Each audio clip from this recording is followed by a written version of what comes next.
열심히 살고 싶은데 열심히 안 될 때가 있고 잘하고 싶은데 잘 안 될 때도 있습니다. 잘 안 된다고 멈춰버리면 끝나는 것이지만 잘 안 돼도 끝까지 한번 해보려고 노력하다 보면 반드시 그 결과 나올 줄로 믿습니다. 하나님 내게 그 결과를 허락하여 주시옵소서. 하다 멈추면 그보다 못한 것이 없사오니 하기 시작했사오니 시작의 열매가 날 때까지 멈추지 않게 하여 주시옵소서. 열정에 열정을 더하여 주시고 능력에 능력을 더하여 주시며 소망에 소망을 더하여 주시고 버티는 힘에 버티는 힘을 허락하여 주시옵소서.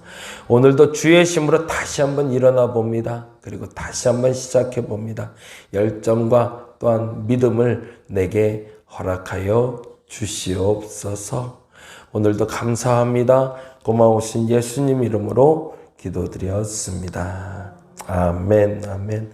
요한복음 3장 말씀 계속 보고 있고요. 오늘 매우 중요한 말씀인 16절에서 21절까지 같이 봅니다. 요한복음 3장 16절에서 21절.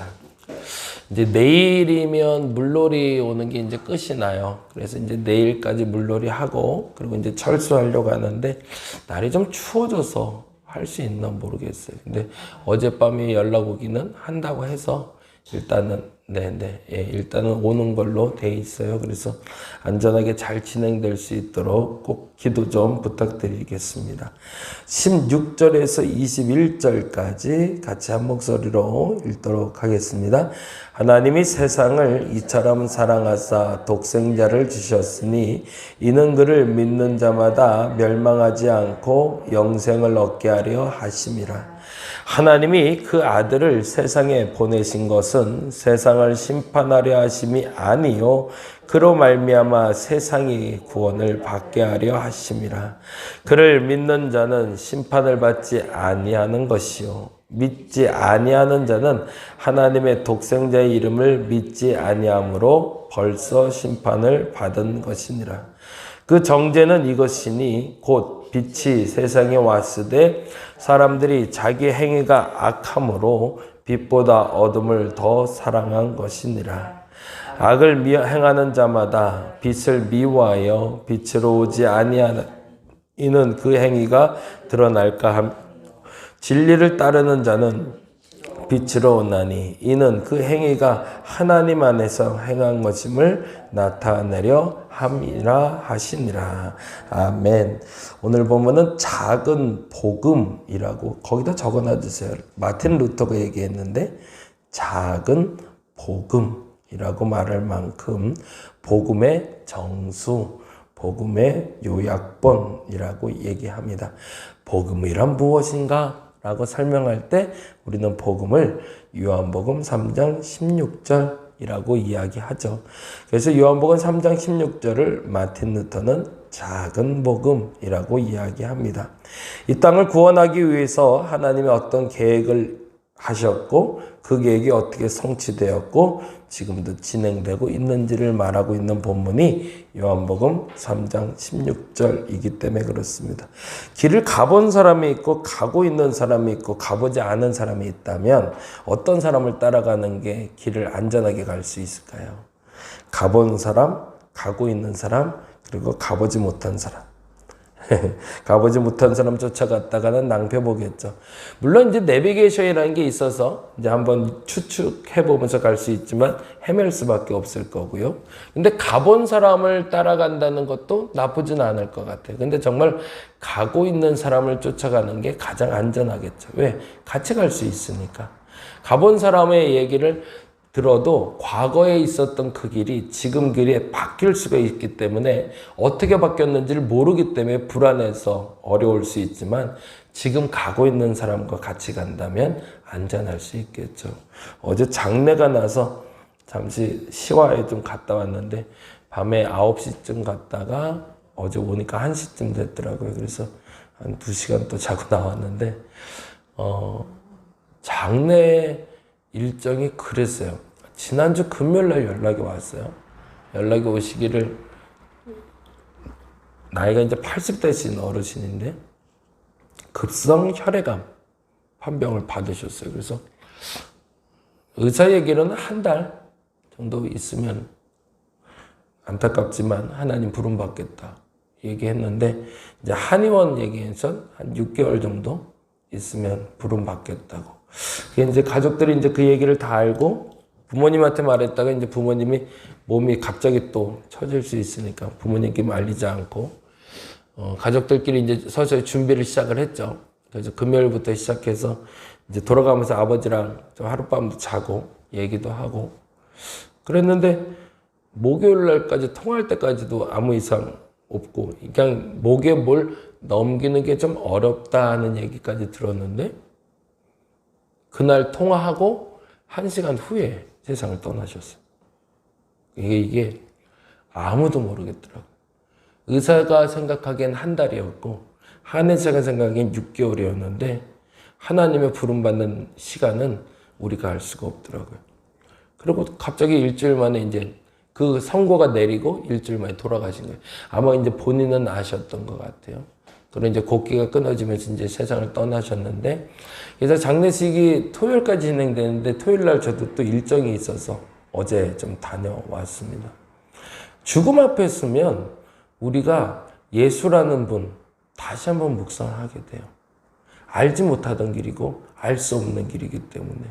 근데 그 길 앞에서 가장 우리가 분명하게 아는 길은 그 예수님을 믿고 따라가는 그 길이 영생의 길이라는 거죠. 또 한 군데서 연락이 왔는데 거기는 못 갈 것 같아요. 무연고자라고 혹시 아세요? 못 들어보셨죠? 행방불명됐던 거나 아니면 주민등록이 말소되신 분들이 있어요. 이제 옛날에 이제 IMF 위기 때문에 이제 길거리에서 노숙하시던 분들 중에. 근데 그 행여자들 중에 어느 날 갑자기 세상을 떠나신 거예요. 근데 누가 아무도 발견을 안 해주면 모르는 거잖아요. 그렇게 한 달이 있다가 6개월이 있다가 발견되시는 분들. 이 시신을 봐도 지문도 다 지워지고 없고 뭐 아무것도 알 수 없는 분들. 근데 그분들의 죽음이 얼마나 쓸쓸해요.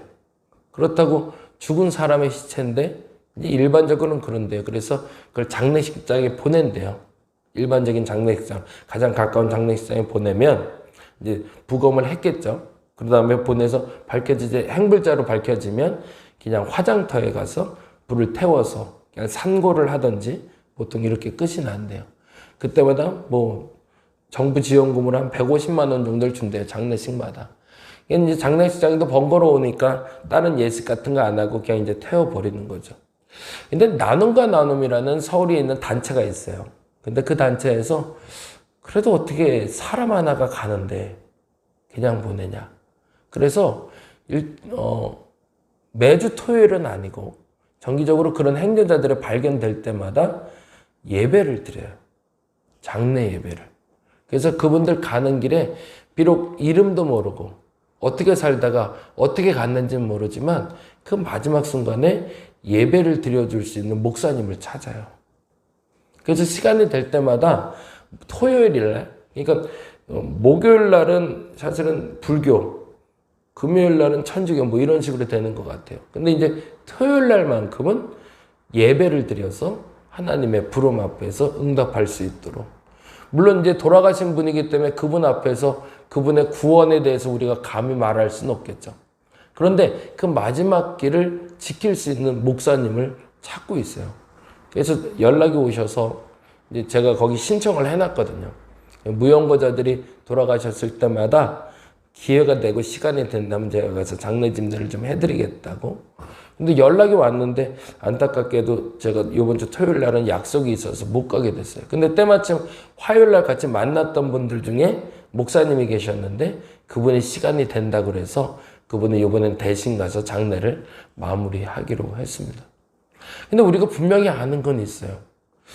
무연고자가 돌아가셨을 때 장례 예배를 드려준다고 해서 그가 구원받는 건 아니라는 거. 그러면 언제 구원을 받는 거죠? 살았을 때 구원받는 거거든요. 어떻게가 중요하죠. 죽었을 때 아무리 성대한 장례식을 치러준다 한들 죽었을 때 초라한 장례식을 치러준다 한들 그것이 구원과는 상관이 없더라는 거죠. 근데 구원에 상관이 있는 건 살았을 때 어떤 믿음을 갖고 있는가.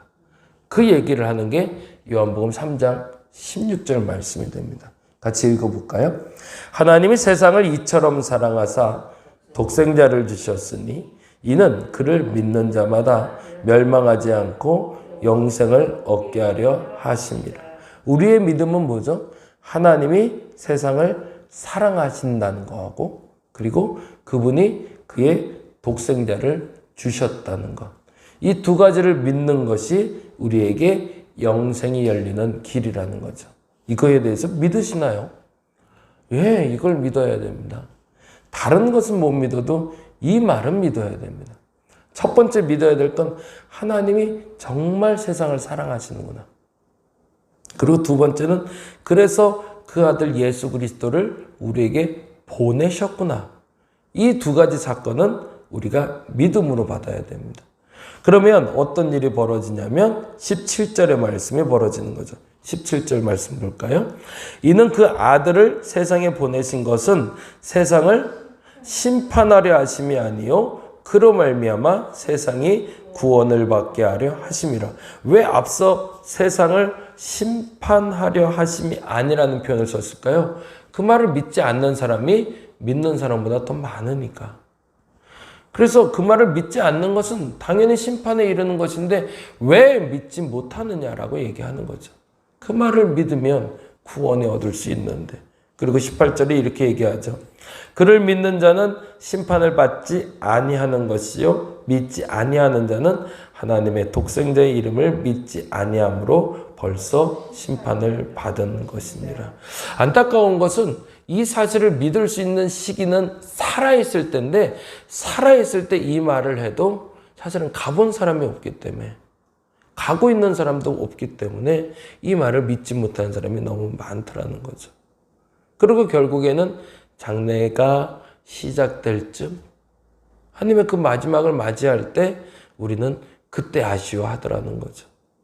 저와 여러분에게 온 가족이 이 복음이 온전히 심겨지기를 간절히 바랍니다. 다른 류로 전도하는 이유가 아니라 우리가 복음을 위해서 전도하는 것이고 그 복음은 모든 이의 구원에 있는 거니까요. 첫 번째 이유는 지금 사는 모습 속에 이 생명의 복음이 내게 심겨질 만큼 분명하지 못하기 때문이기도 하지만 성경은 다음과 같이 이야기합니다. 왜 믿지 못할까? 두 가지인데요. 믿는 것과 믿지 못하는 이유를 이렇게 표현하는데 20절과 21절입니다. 20절 읽어볼까요? 악을 행하는 자마다 빛을 미워하여 빛으로 오지 아니하나니 이는 그 행위가 드러날까 하며. 죄가 들어가는 게 창피해서 예수를 못 믿는다는 거죠. 이러지 말아야 되는데 그 죄가 들어가는 게 부끄러워서 예수를 못 믿는 어리석음이 저와 여러분에게는 없기를 바랍니다. 반면에 예수를 믿는 이유는 이렇게 되어 있습니다. 21절입니다. 진리를 따르는 자는 빛으로 오나니 이는 그 행위가 하나님 안에서 행한 것임을 나타내려 함이라고.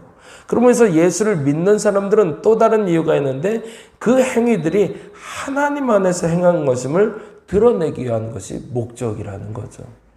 내가 지금 살아가며 경험하고 살아가는 모든 목적과 이유는 예수 그리스도께서 내게 행하신 하나님의 일을 드러내기 위해서 살아가는 것이지 내 욕심을 이루기 위해서 살아가는 게 아니라는 얘기입니다. 우리에게 분명한 복음이 주어졌는데 그 복음을 놓치는 어리석음이 없기를 간절히 바랍니다. 이 복음은요, 죽어서 경험되는 복음이기도 하지만 지금 경험되는 복음입니다. 그러면 지금 제일 중요한 건 뭘까요? 도덕적으로 건강하게 사는 게 아니라 예수님과의 관계를 회복하는 거죠. 그건 그렇게 한번 적어놔 주세요. 도덕적으로 경건하게 사는 것이 아니라 예수님과의 관계를 회복하는 거라고. 어떤 문제 앞에서도 마찬가지고 죽음 앞에서도 마찬가지고 모든 것이 동일하게 적용될 수 있다면 오늘 이 시간에 그 예수님과의 관계가 분명해서 그 관계가 흐트러지지 않음으로 말미암아 참된 구원을 맞이할 수 있는 저와 여러분 되시기를 간절히 바랍니다. 기도하겠습니다. 예수 그리스도의 구원을 우리가 알고 있습니다. 그리고 믿기 원합니다. 아니, 믿어야 됩니다. 예수께서 구원하십니다. 예수께서 구원을 이루십니다. 그것에 대한 분명한 믿음으로 오늘 그 생명에 이르게 하시고 심판에 이르지 않는 우리 되게 하여 주시옵소서. 감사합니다. 고마우신 예수님 이름으로 기도드렸습니다. 다 같이 기도하고 돌아가겠습니다. 사르겔라레스카이스